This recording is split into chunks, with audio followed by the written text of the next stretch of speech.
What's up, family? Welcome back to the channel. I hope you're having a wonderfully productive, progressive, and positive day. Today, we're going to pick back up on this conversation that we've been having now for 7 episodes at least. And that is this conversation about Black nonbelievers next door. And yes, I'm fixing my collar because I can see it and I didn't like it. But Black nonbelievers next door. We finished up this survey report of Black non-religious belief last week, and that whole report I found fascinating and valuable, and I'm sure you pulled some extraordinary insights out of it as well. But we're going to continue this conversation, highlighting some other issues, some other topics of interest, and just some other fun facts about Black non-believers, because I think this is an important conversation. So much so that I'm thinking about naming my upcoming book Black Nonbeliever Next Door, Black Nonbelievers Next Door, because that's literally who me and my family has been for the past 10 years. We've just been those Black nonbelievers next door. For the most part, hiding out, not saying too much, even though my kids sometimes are a little vocal.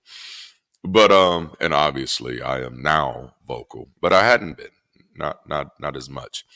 So we're going to continue this series, and even as we continue this series, I'm going to continue my commitment to have the information in the description for Black Nonbelievers, the organization, for those of you who are interested in supporting. Go check it out. All right, so before I jump into this, make sure to like the video, subscribe to the channel, hit the alert notification bell, consider joining, connecting, or supporting this community channel or content in any way that makes sense for you. And then last but not least, check out our merch and our books, because we have some of the dopest stuff in the game. We're developing an omniverse, if you will, of resources. All right, so let's jump into this. So this is going to be an interesting conversation because I'm actually going to be talking to you about the last not the last, but one of the last conversations I had with a former member of my church. This person was an armor bearer for me for many years, and he was a drummer at my church for many years. He started as a drummer, eventually became an armor bearer. And yes, if you're hearing armor bearer and you're triggered, that means you know exactly what type of churches I likely came from. Which charismatic churches were split. Some charismatic churches had armor bearers. Other charismatic churches, particularly like the Word of Faith, they had PPAs, pastors' personal assistants, which were also armor bearers. I had a few armor bearers, never a few at the same time. You know what I'm saying? But I had a few over the years. Some people thought the gig was just getting to spend time with me and talk to me all day. And that just really wasn't the case. You got to talk to me more when we was like out and about than you did when we were in the office, because when we were in the office, I was really trying to concentrate. But and again, this person was one of my armor bearers. Now, the conversation that I'm about to kind of walk you through is a conversation that we had maybe about a year and a half after I had stopped pastoring.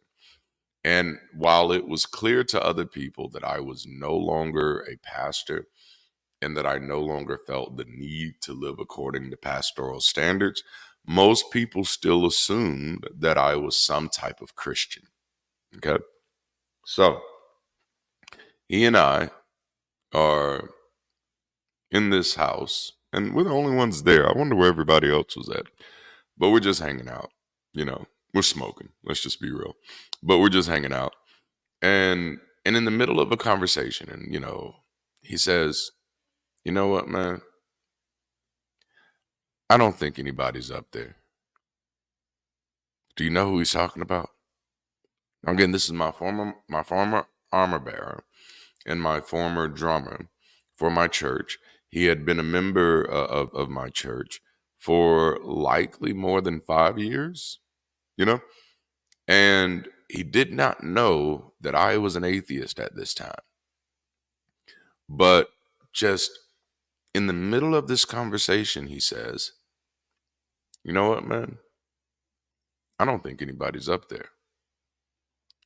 And he went on to talk about how he had seen all of these images of space, which I'm assuming he's, thinking about things such as the deep field image. But he's seen all of these images of galaxies.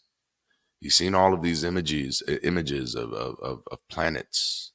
He's seen all of this image, and it just keeps getting bigger and bigger and bigger for him. And so in his mind, he says, I don't think anybody's up there, you know? And that was just like, I was shocked to hear him say that, you know? But mind you, this was just like a year and a half after I've deconverted. I've had plenty more conversations like that. These are the things that fuel my conversations that I host on this channel, because I'm trying to get people to understand that no, there are more of us out there. You know, he was basically a black nonbeliever. You know, he had been vastly undereducated, was raised by a long line of a mixture of both hyper religious and culturally religious family members. And yet his quandary of the existence of God was based on astronomical enlightenment, not counter apologetics or God's failure to perform. Just seeing pictures of the universe. Won't he do it? You know, like literally. And I think a part of that, a part of what plays into that, right, is the fact that, and I tell you, like, there's so many people who are only culturally affiliated with the church. They're not theologically grounded in anything. They don't have any theological bullshit to attach to. Because honestly, that wouldn't have done it for me. I'd seen pictures of the universe plenty of times, you know. But my theology was never that God is out there. You know, I thought people were weird who thought that God was out there because we had pictures of out there. You know what I'm saying? So, but I was so theologically indoctrinated that once I realized that God wasn't out there, I had to put him somewhere else, you know. And so, oh no, God is not out there. God is within all of us. And in that way, many Christians become pantheist or omnitheist in that. Hmm. Yeah. So like the most well-intentioned Christians who are trying to make their theology mean something, at the end of the day, the last thread that left that they have to pull is to become omnitheist. And that is just, you know, it's a little different than pantheism to me. They ultimately mean the same thing, but omnitheism is this idea that God is all things. God is the sum of all things. God is the spirit behind all things. It's that Lion King 1.5 song. He lives in me. He lives in you. Beneath the something, and you know, and something else. He lives in you. I'm gonna find a video. There's this big dude singing it overseas somewhere. He's a big black dude, and he's singing it, and bruh man kills it. And I'm like, oh my goodness. But I think the first time I heard that song sang was by Diana Ross.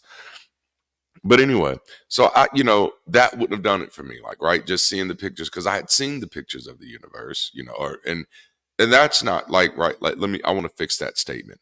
None of us have seen pictures of the universe. We've seen pictures of our piece of the elephant. I mean, that's the best way to put that, because the observable universe is we can only see like 5% of the, you know, I mean, we can what we can observe it represents less than 5% of the whole, and we're losing that, you know, that distance every day. So this is one of the reasons, like, you know, hey, here's a little weird thing about me. I want to explore the world, you know, like the real world, not just the planet that we're on, but I want to explore the world. I don't want to lose it. I don't want to lose, you know, like, I have hopes of recovering that 95%. I don't know how we're going to do it. I don't know if it'll happen in my lifetime, but I have hopes of it. You know, those are the things I look at. And okay, I know this is a rabbit trail, but for me, it's almost like looking at it like, damn, all this time, the longer it took for us to evolve, the longer it took for us to sociologically evolve and eventually separate ourselves from our superstitions and start pursuing sciences. Every millennia that it took us to get here, we lost a piece of the universe. Like, we got to speed the fuck up. You know what I'm saying? But now that's my speculative world. But that is part of what drives me, is that because I'm, even for my personal life, what drives me is that, like, dude, for 28 years you did a lot of good things that were absolutely not beneficial. Like, and that's the nice way of saying it, right? By still saying, oh, that these were good things, and not, but when I do that, what I'm saying is that these were things that I thought were good. But by now saying that they were not beneficial, I'm actually highlighting the insidiousness of respectability politics. Yeesh. Because I think I said something in my last video and it made somebody uncomfortable, because I said being proud of someone is not the same as being helpful. And this person said, well, I think being proud of someone could be helpful. And I'm like, but there are plenty of people who think praying for someone could be helpful. So let's imagine it this way. Let's imagine you just accomplished a great task. You just did it all by your lonesome self. And someone comes up to you and says, see, I knew you could do it. I'm so proud of you. Didn't I help you? Would you feel helped? No, these things are nice, but just because something is nice doesn't mean that it's helpful. Just because something is nice doesn't mean it's informative. Just because something is nice doesn't mean it's impactful. And the imagery that I like to remind people of is that almost every time you find out that someone is a psycho serial killer, there's always a neighbor who says, "But he was so nice." You know. So you just got to be careful. Like, nice is like, there are certain things that we do that have no real value other than the fact that we felt like we did something good. So it's almost like telling someone to have a blessed day. You saying that shit has absolutely no impact on whether or not they're going to have a good day or a bad day. And so if we say, well, they felt good about me saying it, well, that just means that they don't know the utility of words. I'm sorry. And in that way, people do consider me kind of cold, but that stuff I've wrestled with, like, since I was a teenager. Like, I used to wonder, like, because to me, I find it rude to ask somebody, hey man, how you doing? Without actually meaning that. But that's something that, because of, like, respectability, it's nice to do that, just like it's nice to be proud of people. It's nice to do that. Just tell them, like, hey, hey man, how you doing? What's up? But then, like, if that person actually starts saying, well, actually, man, I was having a pretty bad day. I need to talk about this and get this off my chest. You're like, oh no, I didn't mean that. Then why the fuck did you say those words? Because words have meaning. And I think that's the thing that's the stuff that I like to target. So I literally wrote a whole song called I Can Do Proud All on My Own, because in the past few years, I've made quite a few achievements in my life that took me a long time to get here, but I've had to do them by my damn self, you know? And so, no, I don't appreciate it. I get no joy. I get no help when someone just shows up and says, oh, I am so proud of you. What the fuck does that mean to me? That's helpful for you, maybe, but your pride doesn't help me do any of this. And the fact that you think it does, like, pride is always after the fact. People are always proud of you after the fact, which means that they were not there when you needed help, you know? And then people saying they're proud of you is oftentimes their way of saying, and I'm not going to help. Man, I'm proud of everything you've done, and I'm not going to be a part of anything you're doing moving forward. But in another few months, I'll be back to tell you that I'm proud again. I'll pass. I can do proud all on my own. You know, I think I'd rather have some cooperation. You know, I don't need your congratulations. I'll take some compensation. Those are literally lyrics from the song. Okay, so back to my armor bearer and drummer. 1 year after I've deconverted and not told anybody. And he is now basically confessing to me that he is a non-believer. And and what amazingly to me, again, for him, it wasn't counter apologetics. It was just seeing pictures of the universe and realizing like, no, I don't think there's a God out there, because like, where would he be? And like, why is he hiding? You know what I'm saying? So for him, it seemed to me that there was nowhere else for God to hide. To him, and like, it was like he wasn't interested in the God of the gaps. He wasn't interested in relocating God somewhere else, which is the journey that I had been a part of my entire life, with heaven, hell, God, and the devil. At one point, hell used to be within the earth. And there were these stories of people who had dug so far down that they could hear the cries of the people weeping in hell. And then eventually, you grew the fuck up and realized that shit was bullshit, or at least most of us did, or some of us did. Damn, I can't even say most of us yet, but it's coming. It's coming. But some of us grew out of that and realized like, no, that's bullshit. But once you realize that, you realize now you have to move hell. So like, oh damn, if hell is not within the earth, and it's definitely not under the earth, because that's not a thing. We're not a flat earth. So where the fuck is hell? And so you got to move it around. And so then eventually you move it into the mysterious beyond. Spirituality. Hell is a spiritual realm. Okay, then. Well, if it's a spiritual realm, then I don't have any neurons. I don't have, you know what I'm saying? I don't have anything to feel pain. Hello. Okay. I'm just saying. But for him, it was no, he wasn't going to relocate God somewhere else. Okay, so God's not in the clouds. God's not chilling on one of the other planets nearby. And God apparently is nowhere in this galaxy. And we can see a whole bunch of other galaxies around us. Takes us back to his confession. You know what, man? I don't think anybody is up there. Now, remember, this is a conversation about Black nonbelievers. Because what I'm trying to show you here is that Black nonbelievers don't always go out of their way to make a show out of it. I'm doing it to let them know that it's acceptable. I mean, that's literally my goal. I told my wife when I started doing this, my goal is to popularize urban atheism. It's my goal.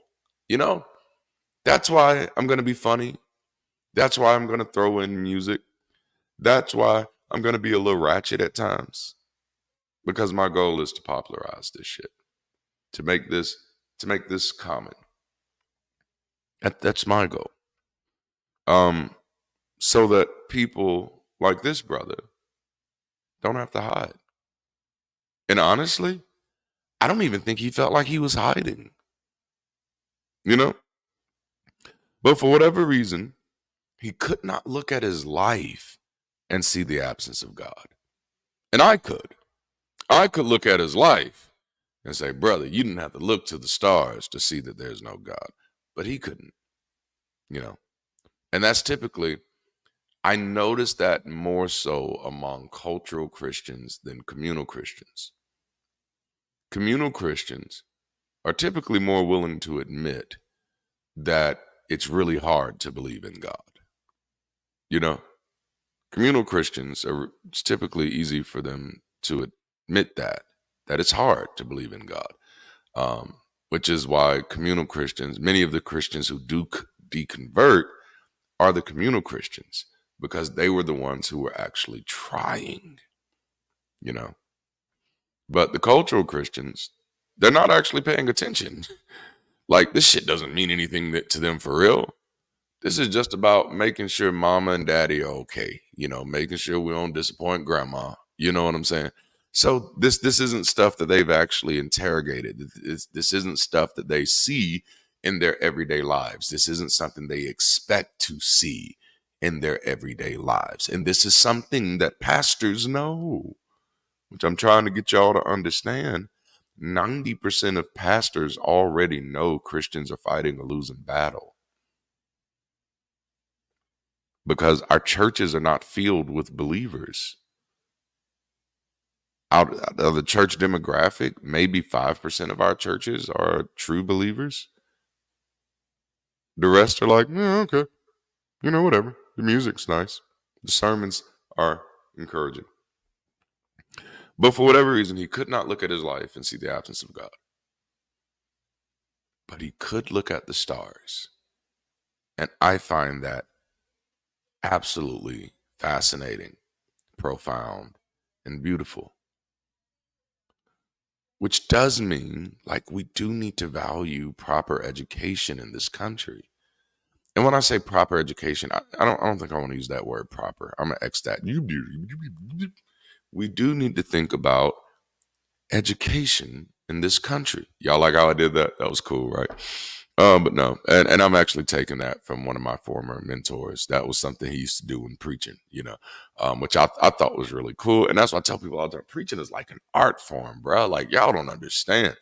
I get some of y'all have all these triggers about it and stuff, and I'm like, I get it. Get healed and then grow up, okay? Because it's performance art. At the end of the day, I know you're upset that God didn't show up, but like, are you still mad at the Tooth Fairy? Come on now, stop it, stop that shit. Which actually, that's one of the things that made me resistant to identifying as an atheist for so long, is that so many atheists were mad at God. And I'm like, I don't understand how you mad at something that you now believe doesn't exist.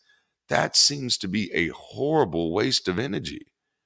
Like, the moment I stopped believing in God, there was nothing for me to be mad at. So no, like, I'm not even mad at believers more than I'm mad at anybody else. Like, no, like, I don't understand it. Like, when I lost heroes, I also lost villains. Man, because we attract to heroes for the same reason we attract to villains: a lack of agency. Someone else can have a greater impact on my life than me, not I. Now, if you choose to believe that, I will respect that. And I will let you be controlled by whichever villain or hero you want to be controlled by. As for me, that's just not how my ship sails. Sorry. Not sorry. All right. So, what's even more interesting is that the very week I had made the decision that I would step down from pastoring, due to kind of realizing that, I'm an atheist now, he confessed to me that he was ready to get serious about his relationship with the church. And I was just like, and I remember feeling so bad because we were we were driving, likely on the way from church. And by this time, he was no longer my armor bearer, but he was still serving at the church. And I think that's because I had a new armor bearer at this time. But I told him that, hey, man, I'm getting ready to step down. I'm either going to close the church or I'm going to let my wife, which was my ex-wife back then, continue on. And he was like devastated for a moment. And I was shocked because he wasn't churchy. And okay, here's a little secret about me. When I was a pastor, I got churchy people the fuck away from me. I didn't like them. Like, the first few years of my church, the people on my team were super duper churchy. I did not like that shit. It was aggravating. It was like, and all of them were like older people, and it was like babysitting kids.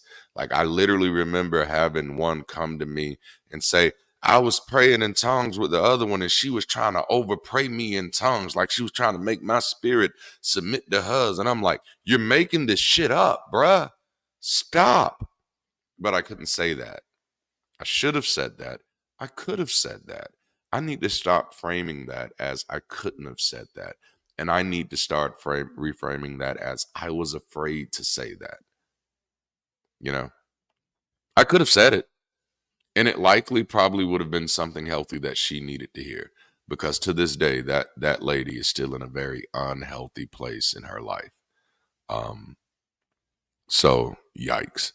But I didn't really like having churchy types on my staff. I didn't like having them close to me, because I found that most of them weren't rational thinkers. And again, like I wasn't trying to pretend to help. I was actually trying to help. So I didn't want anybody in my staff meetings when we were trying to figure out, okay, what can we do to positively impact violence, inner city violence in our city, which it's a small city, but like literally I got called to have to show up to the hospital after a young man got shot in the head. And so it was stuff like that. And I'm like, what can we do? And I didn't want anybody in my on my staff who would be like, "Well, Pastor, we need to have a 3-day prayer meeting." Because at that moment, I'm like, I don't think you understood the question. And I wasn't against prayer at that time, but I needed people on my team who I could have real conversations with. So he was, and so with that being said, by the time we shifted, and you will learn a little bit more about this in the upcoming book. My church had 2 phases. The last church that I started had 2 phases: Kingdom International Worship Center and Kingdom Central. Those were the 2 phases. Kingdom International Worship Center sucked. All right, could barely get 30 people in on a good Sunday. Actually, that's being nice. Could barely get 15 people in on a good Sunday. Right. Even though for whatever reason, Kingdom International Worship Center did get more guitar players, but we were definitely more multiracial as Kingdom International Worship Center. When we changed to Kingdom Central, the only white people who would come to my church were highly urbanized white folk. The other white folks stopped being comfortable coming to my church when we switched to Kingdom Central. Um, because we did kind of take on that like club environment. Like it was like, this is the hood church. Everybody come as you are. You won't stay as you are, which is kind of like, isn't that like a slap in the face? Because that's basically saying, hey, come the way you are, and we are committed to changing your ass. Come as you are. You won't stay as you are. And we had all types of stuff, like, we're not the beat you up church, we're the pick you up church, which then means that we look at all of you as beneath us. You need to be picked the fuck up. You think about that, right? Sounds good until you start thinking that shit through. But anyway, so I was shocked that he was surprised, not surprised, but shocked that he was like bothered by it. And he was kind of devastated, because he was like, man, I was just about to start getting serious with my relationship with the church, man. Like I was feeling like it's time. And notice he didn't say his relationship with God or his relationship with Jesus. See, Black nonbelievers are diverse in our interrogation of beliefs. And so one of the things that I want people to understand is that just because you see Black people going to church don't mean they believe, you know. And I mean, and you got to really grow up in this to understand the nuances of it, and that's what I say. There are a whole lot more Black nonbelievers out here. They just have no reason at this moment to trust the atheist community. Did I say that out loud? No, no. They have no reason to trust the secular community. And I'm not just saying that as if the atheist and secular communities have done something horrible to black folk. And I'm not saying that to say that the secular community hasn't done great things for Black folk. Hint, abolition. Those are secular movements by Black folk and white folk, you know? But when I say that they have no reason, the language around them and the world they live in is that atheists are immoral, atheists are mean, atheists are all types of horrible things. Atheists hate God. which is like, it's not how atheism works. That's not even how anti-theism works. You know, anti-theism, anti-theists don't hate God, they hate the idea of God. That's a whole different thing, you know? To hate God is personal, which again tracks back to why I said it took me so long to identify as an atheist, because I did see so many atheists who came off as hating God. And I'm like, oh, that's weird. Like, I'd be as weirded out. Like, that's like someone just like hating Magneto. I'm like, oh, that's odd. I think you're taking this a little too far. You know what I'm saying? Like, that's just where I'd go with that. But so there are many reasons that black people would still go to church and not actually be believers, especially when you got people out here like Steve Harvey saying that he would never talk to an atheist. Cause like, man, what are you? You stupid. Like, and anybody who would take Steve Harvey's advice on what is stupid, yikes, you know. But this is the problem. This is a major problem with this society. This is how you get this political situation you got right now, because the assumption is that anybody who can make money must be smart, you know.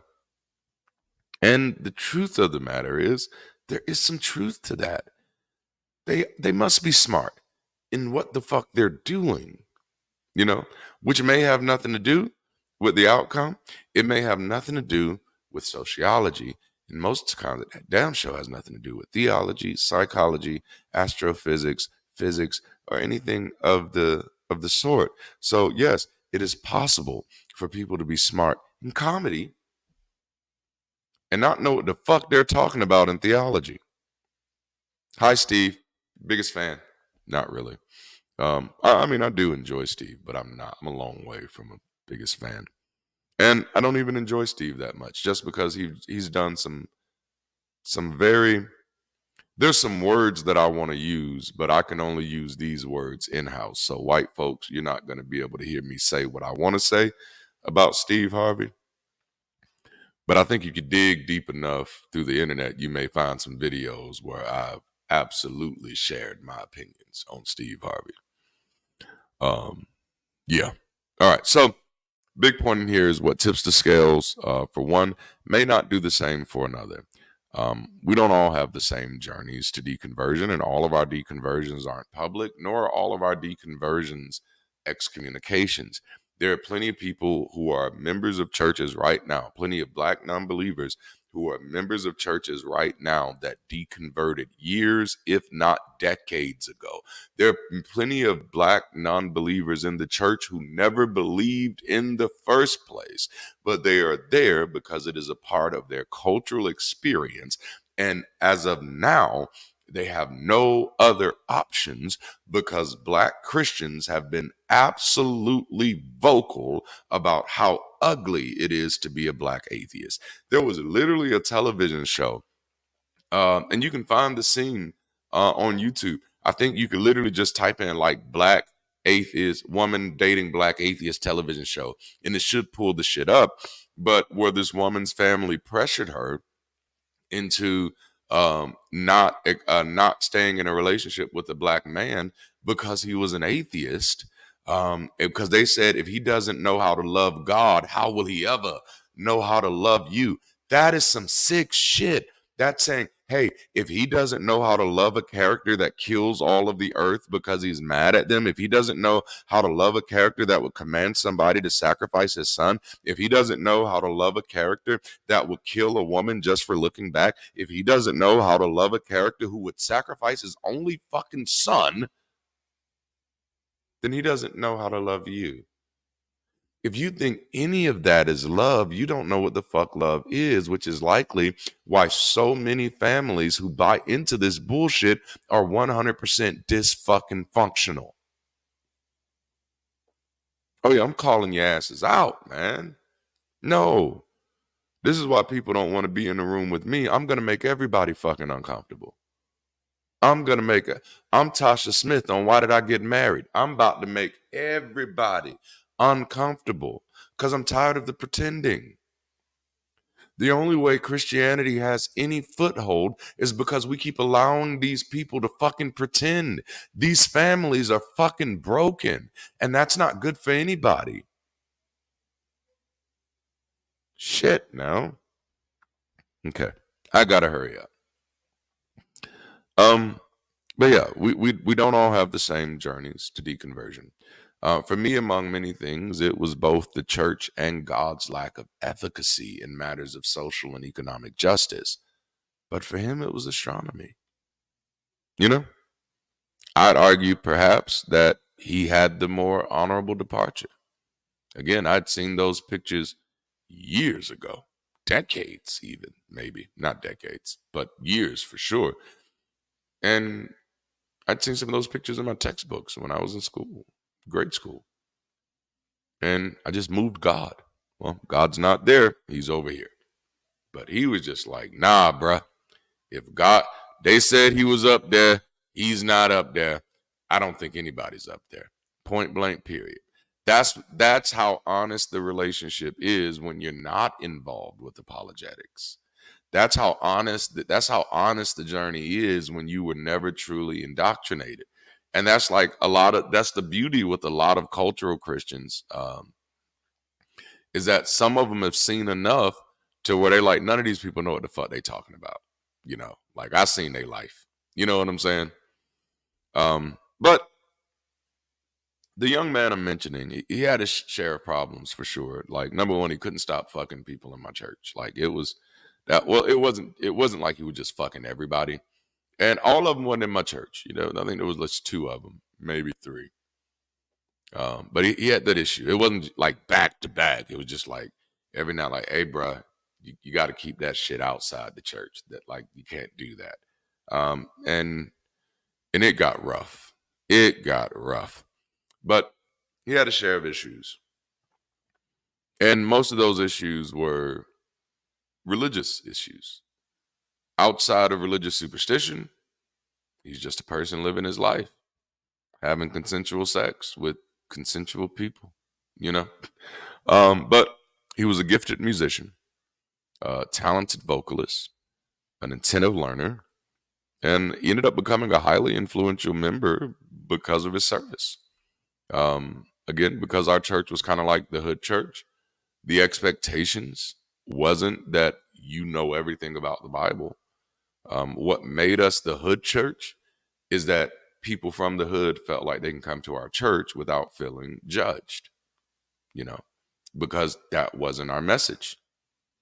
Just wasn't, you know, which I keep telling people. Like, I know y'all think y'all know something about these churches out here, but these urban churches, the thing that you think they're preaching is not what they're preaching. Urban churches are not preaching about hell. Like that's died out amongst any churches that are actually building a stable following, because that shit is unattractive. It's unattractive as fuck. Who wants to go hear about, oh, you're gonna burn in hell? Just to be quite honestly, it's mainly old people and white folks that like churches like that. I'm just being honest. I'm just keeping it real. Y'all know. Um, but by all definitions, the public school system failed him. His community failed him, and his family had failed to create any significant path for him in life. But in church, he found an opportunity to use his personal passions to positively impact others and carve an identity that was comfortable for him. And my church created a space that gave him the space to wrestle with his own theological interpretations of the world. He had a front row seat into the difference between what I was saying God was doing and then what I was actually doing. And I think these things likely helped stoke those curiosities that, like, yeah, there's no God here. Because, like, I'm watching bruh, and he's saying God made this happen. And I watched him stress for the past 2 months of trying to figure out how to make this happen. You know. So in church, which was our little community experiment at that time, he found a place to reinvent himself without the judgment of the outside world. His grades didn't matter, and in this context, his sexual exploitations didn't matter. Only how his passion contributed to the mission and how he showed up for the community. The relief I felt that he was comfortable expressing his non-belief to me, though I had never made mine explicit, it was absolutely joyous. I was like, man, like he's saying some shit to me that I've kind of figured the whole time. Like I always figured this nigga didn't believe in God. You know what I'm saying? This is Black Nonbelievers next door. I'm just gonna have to talk my shit. I gotta talk like I talk, you know. But like I always knew, like he didn't believe in God, you know. But it was nice that he was having that conversation with me. But to be honest, we were in such hard times. We were looking for something to roll up with, and the Bible pages were becoming the only option. And he likely felt the need to make sure that I understood those papers meant nothing to him because he felt safe enough to understand that they didn't mean a damn thing to me anymore. Roll up. Okay, so I often wonder, though, after all the great many of things we've experienced together, what I have ever known of his non-belief, if I would have ever had it confirmed, if it wasn't just for that brief moment of hanging out, you know? And that's really the lesson, that there's more of us out here. But we desperately need more opportunities for the liberty of conversation. Out of the hundreds of people who walk through the doors of my church, and out of the thousands that I've encountered while serving in other churches, this type of interaction is not unique. When people feel safe, they are more often willing to be honest about how they feel about the world around them. And when people are honest, it becomes glaringly clear that the vast majority do not believe in any gods. We just have to do a better job of creating a safer society so that others can finally share their secrets. And this is like the ending in that sense of The Wiz or The Wizard of Oz, that once Eveline is dead, everybody else can come out of hiding. You know? That's why it's my goal to popularize this shit so that other people, like my former armor bearer and drummer, can come out of hiding, you know? So they can just do the things that they want to do with their lives without this superstitious bullshit hanging over their heads. These people, they deserve community. Let's create it for them. All right, that's all I have for today.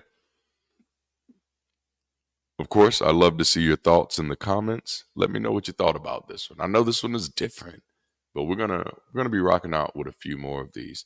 And Black Nonbelievers, the organization, is planning a major event next year in Atlanta. Are y'all excited? I am. I'm helping plan it, so I'm definitely excited.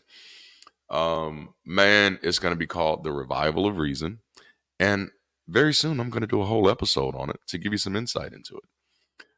But until then, make sure to like the video, subscribe to the channel, hit that alert notification bell, and consider connecting, joining, or supporting this community in content or channel in any way that makes sense to you. And check out our merch and our books because we have some of the dopest stuff out there. All right, until next time, keep rising, stay progressive, and if you can, stay beautiful. I'll holler at you later. I was living my life in the servitude of misunderstandings of people I loved. Giving it all, it was never enough. Because of the fall, I could never get up. I moved on from their misunderstandings. I am no longer standing.